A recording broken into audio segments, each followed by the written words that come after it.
Je vais te montrer le calculateur que j'utilise pour mes publicités Facebook et Instagram et savoir justement si quand je génère des mandats avec ces publicités-là, si j'y gagne ou je perds de l'argent.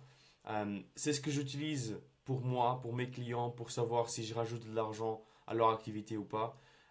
Et donc la plupart c'est oui, parce que je sais utiliser l'outil. Et je vais t'expliquer en fait comment l'utiliser également. Et donc avec l'outil, on arrive également à rajouter autour de 20 000 euros de chiffre d'affaires à leur chiffre d'affaires en fait, en plus de ce qu'ils font déjà. Et on arrive à le faire donc tous les 3 mois, assez régulièrement. Mon objectif, c'est qu'à la fin de la vidéo, tu puisses également utiliser cet outil pour ton activité, pour tes publicités Facebook et Instagram. Et donc, ça va te permettre de savoir si tu dois continuer à tourner cette publicité-là, si elle marche, ou si tu dois l'arrêter. Et c'est ce que beaucoup de personnes ne font pas, c'est qu'ils ne regardent pas vraiment les chiffres et qu'ils ne font pas les calculs avant. Et le problème avec ça, c'est qu'ils dépensent de l'argent, ils perdent de l'argent, ils brûlent simplement de l'argent et ils savent même pas pourquoi ils l'ont fait. Et donc, je vais vraiment vouloir. Mon objectif, c'est vraiment d'éviter de perdre beaucoup d'argent en faisant des erreurs que moi j'ai fait par le passé. Et avec ce calculateur-là, en fait, c'est vraiment la première étape pour commencer à faire des publicités et pour ne pas faire des erreurs comme ça. Et donc, on va passer à mon écran. Et je vais te le montrer directement l'outil en fait et t'expliquer en détail étape par étape ensemble avec toi.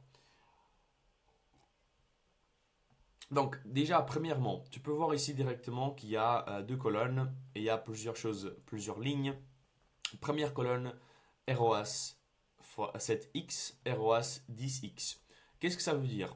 Ça, ROAS, c'est Return over Ad Spend. Et en soi, en français, c'est retour sur le montant investi en publicité. Et donc, c'est soit en x7, soit en x10. Et pourquoi je fais en 7 et 10? Parce que c'est là où j'aime bien être directement avec mes clients. Donc, on arrive à faire autour de... là, actuellement, la moyenne, elle a augmenté un peu plus. Là, avant, c'était à 7,65, donc multiplié. Donc, disons, quelqu'un avait 6 000 euros, il arrive à avoir 7 650 euros derrière. Là, la moyenne actuellement, elle est autour de 8. Donc, on a augmenté vraiment beaucoup plus pour mes clients. Et donc, on arrive à. Donc, tu investis 1000 euros, tu arrives à faire 8000 euros derrière. C'est une machine à imprimer de l'argent, simplement. Et donc, ce qui est cool, c'est que ici, on peut voir quelles sont les données qu'on doit voir dans les publicités là pour avoir ce genre de chiffres, pour avoir ce genre de retour. Et donc, je vais t'expliquer chaque ligne maintenant. Parce que c'est les lignes qui sont les plus importantes et pour faire entre un x7 et un x10, disons. Et donc, on va commencer la moyenne prix maison. Donc, ça, c'est la moyenne disons, du panier de quelqu'un qui travaille avec toi. Donc, quand un vendeur, il vient avec toi, tu auras déjà un petit historique de tous les vendeurs qui ont travaillé avec toi. Et donc, tu vas prendre cette moyenne de maisons que tu as déjà vendues. Parce que c'est ça, en fait, la tendance que tes clients, ils auront chez toi.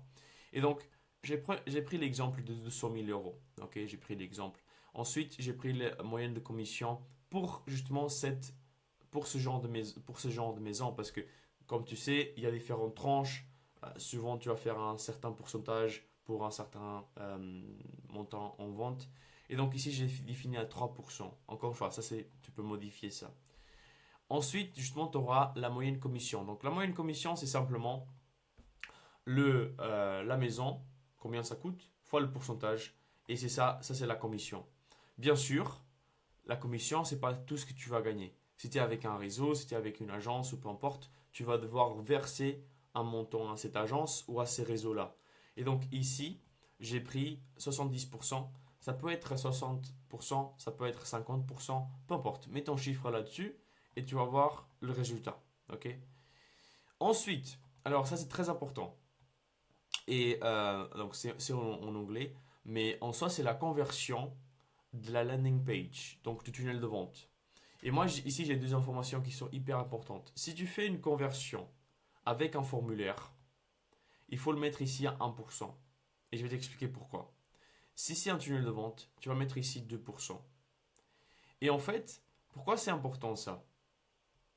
Donc, comme je t'ai dit en fait, le plus important dans les publicités, c'est d'avoir des retours. Par contre, il y a différentes manières de faire des publicités. Et il y a différentes qualités de faire des publicités. Pour te donner mon histoire, moi j'avais commencé en immobilier, je travaillais avec des agences. Et en soi, on générait beaucoup de prospects parce que je faisais de l'e-commerce avant, j'avais beaucoup de connaissances en publicité. Et donc, je faisais les publicités parce que je voulais apprendre également les ventes. Et j'étais nul en vente. Et donc, j'étais nul en vente, j'étais fort en marketing et j'ai combiné un peu les deux pour m'aider en vente.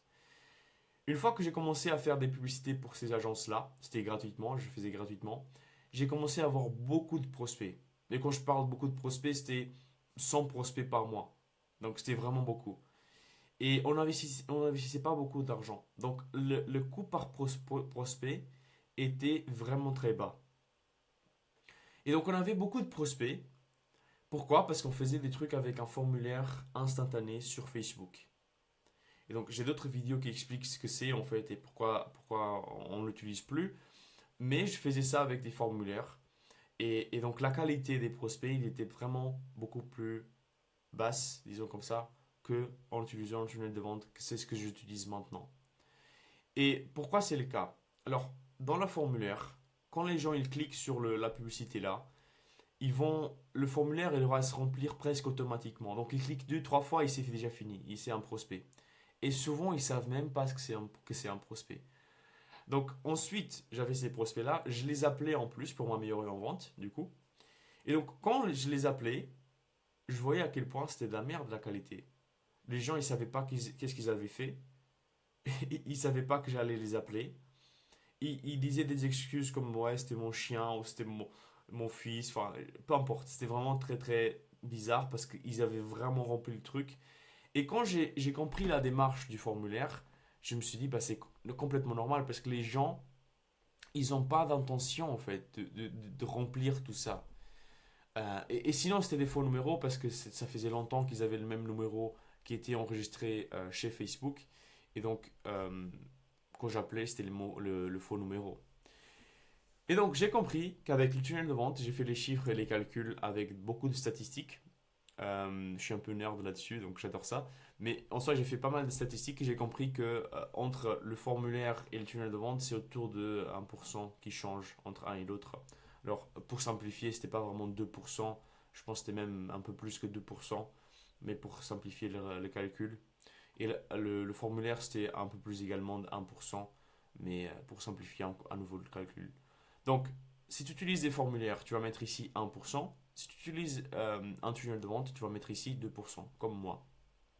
Et tu peux vraiment voir la différence parce que tu vas voir que en soi, si tu mets 2% ici, avec un formulaire, avec un tunnel de vente, tu vas avoir un coût par prospect de 11 euros.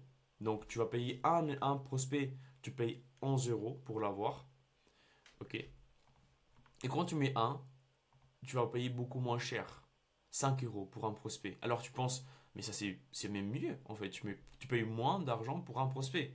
Oui, mais le problème c'est que la qualité des prospects, quand tu les auras, bah, ils seront nuls en fait. Tu vas perdre énormément de temps. Et les bons prospects, ils vont pas voir la pub du coup. Tu vois, parce que Facebook, ils pensent que tout va bien marcher. Et du coup, c'est pas vraiment le cas. Donc, je t'invite vraiment à mettre 2% ici. Et à utiliser le tunnel de vente d'ailleurs. Donc, une suite quand on a ça, on aura déjà avant ça, on aura le coût pour avoir un client. Et donc, qu'est-ce qu'on fait ici? On va prendre la moyenne de bénéfices que tu auras quand, euh, quand tu vends ce genre de maison. Tu prends cette moyenne de bénéfices et tu vas diviser par 7. Ou ici, dans ce cas-là, multiplier par ce chiffre-là, c'est la division par 7. Et quand tu divises par 7, tu vas avoir le coût que tu peux payer pour avoir un client et faire 1 fois 7. Très simple. Tu fais ça fois 7 et tu auras 4200. Ok. Même chose ici. Là, c'est encore plus visible en fait parce que c'est un 10. Donc tu peux voir 4200 divisé par 10, c'est 420. Et donc tu vois directement. Il y a une araignée ici. Ok, parfait. Désolé. Donc tu vois directement que tu vas diviser par 10 ce montant-là pour avoir un client. Et une fois qu'on a ça, c'est là que le jeu il va être joué au niveau des publicités. C'est le coût par lead. C'est ça le plus important. C'est même pas le coût par un client, c'est le coût par lead. Et donc on va prendre ce chiffre-là qu'on peut payer pour avoir un client et on va le multiplier par le taux de conversion. Le taux de conversion, en fait, ici, ça correspond au taux, en fait, entre un prospect et un client. Donc, quel est le pourcentage de conversion entre un prospect et un client? Et donc, c'est ça, en fait, c'est les 2%, 1% qui vont jouer un rôle. Et donc ici, le coût par lead, ce sera entre 11 euros et 8 euros, plutôt 8 euros. Donc on va dépenser moins pour avoir plus de retours, bien sûr. Donc faire un fois 10, on va dépenser 8 euros. Et pour faire un fois 7, on va dépenser 11 euros. Et donc on peut même faire l'inverse. Donc tu peux faire également un peu pour comprendre qu'est-ce que tu fais comme résultat. Tu peux faire l'inverse. Disons que tu as déjà fait des publicités. Ok, tu as déjà un coût par lead.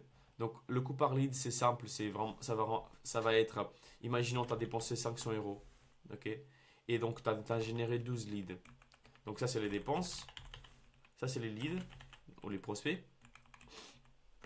Et donc ton coût par lead, ce sera 500 divisé par 12. Ok, et donc dans ce cas-là, c'est 41. Et donc tu vas voir directement, waouh, mais 41, je suis très très loin de là en fait. Ok, 41, et tu peux même calculer en fait quel est le retour que tu fais en faisant le calcul d'inverse. Donc, disons, tu as ce chiffre-là, maintenant tu peux calculer celui-là en fait. Euh, et donc, tu vas calculer l'inverse de ce chiffre-là. Mais moi, je conseille en fait pas de faire après avoir lancé des publicités, de faire le calcul. Je te conseille de faire pendant ou même avant de faire les publicités. Comme ça, tu sais déjà à peu près combien tu peux payer pour avoir des clients, combien tu peux payer pour avoir un lead, un prospect. Et donc, je t'invite à utiliser ce genre de calcul euh, pour le faire. Et c'est comme ça que tu vas éviter de l'argent. Donc, voilà, ça m'a vraiment beaucoup aidé et j'espère que ça va t'aider également. Donc, n'hésite pas à laisser un like, à commenter ce que tu veux et ce que tu penses de ce genre d'outils. Je pourrais faire d'autres outils, j'adore faire ce genre d'outils. Je ne sais pas si tu peux comprendre, mais je suis ingénieur de base. Si tu me connais pas, je suis ingénieur aérospatial de base, donc de formation. Et donc tout ce qui est calcul, tout ce qui est statistique, tout ce qui est données, j'adore voir ça et j'adore appliquer ça dans le business. Mais sinon, abonne-toi et on se voit dans la prochaine vidéo. Allez, ciao ciao.